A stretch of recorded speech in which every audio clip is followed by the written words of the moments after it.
پیارے دوستو، آج میں اردو کے چند ایسے الفاظ لے کر آپ کی خدمت میں حاضر ہوں جن کے تلفظ کی درست ادائیگی میں میرے ساتھ ایک اردو داں طبقہ بھی کوتاہی برت رہا ہے، اور یہ ایسے الفاظ ہیں جو روزمرہ زندگی میں عام بولے پڑھے اور لکھے جاتے ہیں۔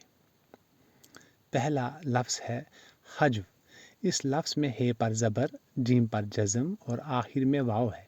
اس کے معنی مذمت، برائی، شاعری میں ایسی نظم جس میں کسی کی برائی یا مذمت کی گئی ہو یا کی جائے۔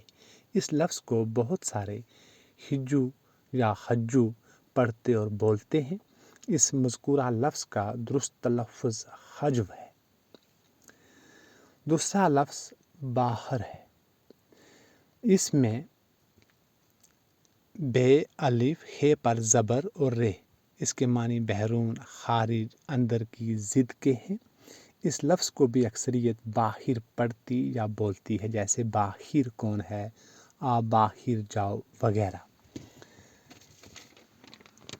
اس لفظ کا درست تلفظ باہر ہے، جیسے باہر کون ہے، آپ باہر جاؤ وغیرہ۔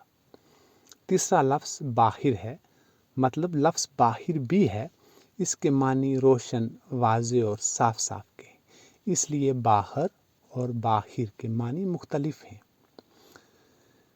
پڑھنے، پڑھانے یا بول چال میں ان الفاظ کے برتاؤ کا خاص خیال رکھنا چاہیے۔ چوتھا لفظ مؤدبانہ ہے۔ اس میں میم پر پیش، واو پر جزم اور دال پر تشدید کے ساتھ زبر، پھر بے، الف، نون اور ہے، مؤدبانہ۔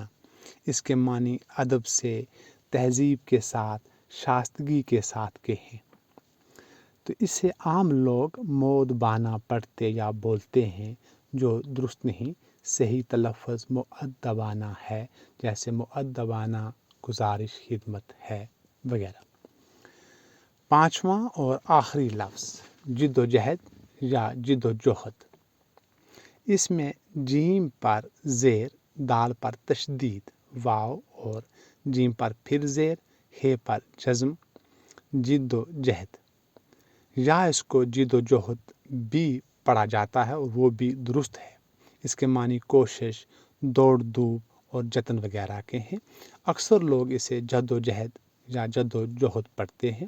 جد کے معنی باپ کا باپ، دادا، موری سے اعلیٰ وغیرہ کے ہیں، جو درست نہیں ہے اگر اس کو جد و جہد پڑھیں گے یا جد و جہد پڑھیں گے، وہ معنی الگ دے گا۔